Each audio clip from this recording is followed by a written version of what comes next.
आप देखो, आप जिस समाज परिवार परिवेश में रहते हो ना, वहाँ रिश्ते के नाम पे हमेशा ही हमेशा क्या किया जाता है, आपको दबा के रखा जाता है और आपको हमेशा ही हमेशा इस चीज़ की ताना मार के आपको कंट्रोल करने की कोशिश की जाती है कि आप दब के रहो। अगर तुम हमसे दब के नहीं रहोगे तो तुम्हारा अस्तित्व खत्म हो जाएगा। क्यों खत्म हो जाएगा? क्योंकि हम तुमसे बहुत ज़्यादा स्ट्रांग है।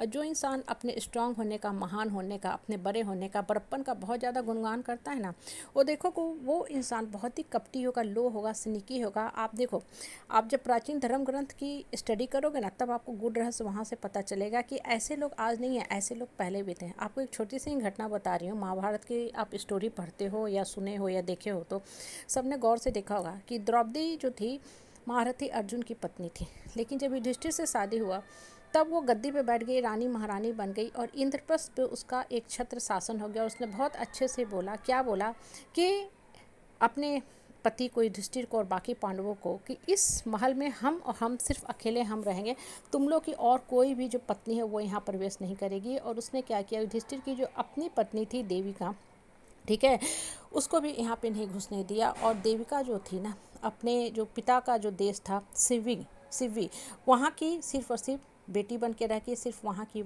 बन के रह गई। मतलब उसको हमेशा वहीं रहना पड़ा, कभी घुसने उसने द्रौपदी ने यहाँ नहीं दिया। और उसका जो अपना पुत्र हुआ यौध्य, इसका अपना जो पुत्र हुआ यौध्य, युधिष्ठिर और देविका से कायदे से वो गद्दी पे बैठता है। लेकिन चूंकि द्रौपदी ने इसको हटा दिया कि कोई नहीं घुसेगा, तो देखो युद्ध में क्या हुआ, इसका अपना पुत्र भी मारा गया, जबकि कृष्ण में इतनी शक्ति थी कि वो परीक्षित को बचा सकते थे जो उत्तरा के गर्भ में था। तो द्रौपदी के भी जो पुत्र था, जो युधिष्ठिर से हुआ था, बचा सकते थे, क्योंकि कुरु राजवंश को एक शासक चाहिए था। युधिष्ठिर के बाद गद्दी पे कौन बैठता? लेकिन क्यों हटा दिया? क्योंकि वो रिश्ता जो था गलत था। वो पत्नी तो थी किसकी? अर्जुन की। हाँ, इसलिए उसके भी पुत्र को ख़त्म कर दिया। और अंत में क्या हुआ, फिर कौन बैठा? हाँ, परीक्षित बैठा। परीक्षित कौन था?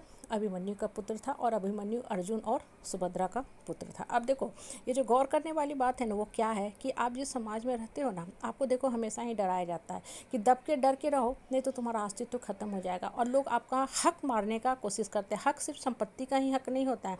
अगर आपसे कोई जीने का भी हक छीनता है तो वो भी अधर्म है, वो भी गलत है। धरती पे आप आए हो अपने हिस्से का जीवन जीने के लिए, अपना कर्म करने के लिए, ना कि दूसरों की सेवा करने के लिए। देखो, दूसरा अगर दुख दर्द कष्ट क्लेश परिस्थिति से गुजर रहा, विपरीत परिस्थिति से गुजर रहा, उसकी मदद करना चाहिए। आपसे जो हो सकता है करना चाहिए। आप मार्केट जा रहे हो, मॉल जा रहे हो, सिनेमा जा रहे हो, घूमने फिरने जा रहे हो, रोड पे भी अगर आप देखते हो कि कोई मुसीबत में है, एक्सीडेंट हो गया है या किसी दूसरी परिस्थिति में फंसा हुआ, आप वहाँ मदद करो, वो मदद का सही मतलब हुआ। लेकिन किसी का सिर्फ और सिर्फ सेवक बन के सेवा करते रहना, वो कतई सही चीज़ नहीं है। और जो इस परिवार परिवेश में आप रहते हो ना, वहाँ कुछ लोगों को बड़ा ही मज़ा आता है दूसरे का शोषण करने में। हमेशा ही हमेशा रिश्ते के आड़ में आपसे फ़ायदा लेने का कोशिश करेंगे, रिश्ते का पोस्टमार्टम करते चलेंगे, आपको दबाते रहेंगे। अब देखो, जब जब ना अन्याय होता है, भगवान खुद आते हैं न्याय करने के लिए, ठीक है। जो सत्यवती थी ना, उसके पिताजी ने भीष्म पितामह का हक लिया कि नहीं, गद्दी पे बैठेगा तो सत्यवती का पुत्र ही बैठेगा। तो क्या हुआ, क्षणिक समय के लिए उसका जो दो पुत्र हुआ, विचित्र वीर्य और चित्रकांता, बैठा तो लेकिन अल्पायु में ही खत्म हो गया, ठीक है। धृतराष्ट्र ने अपने भाई पांडु का हक मारा और अपने पुत्र दुर्योधन को सारा कुछ देने की कोशिश की। उसका 100 पुत्र और पुत्र का पुत्र मतलब पोता भी खत्म हो गया। इसलिए देखो, जब जब अन्याय हो रहा, आपके साथ गलत हो रहा, आप रोके घुट के मर के पर के मत रहो। सिर्फ भगवान को याद किया करो, अपने आत्मा पे विश्वास किया करो और कभी भी मजबूर बन के मत जिया करो, मजबूत बन के जिया करो। अपना स्ट्रांग वर्सन तैयार करके रखा करो। लोगों के बीच में करारा जवाब दिया करो कि लोग को ये समझ में आ जाए कि आप दब्बू इंसान नहीं हो।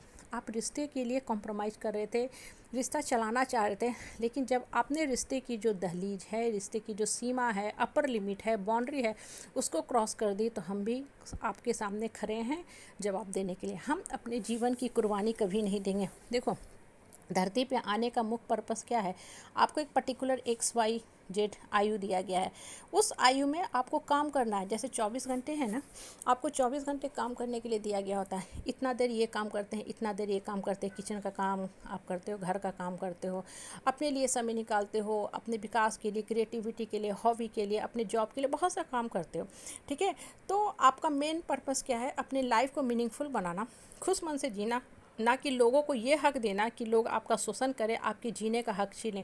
जब जब अन्याय होता है ना, भगवान को आना ही पड़ता है न्याय करने के लिए, धर्म को इस्टेब्लिश करने के लिए।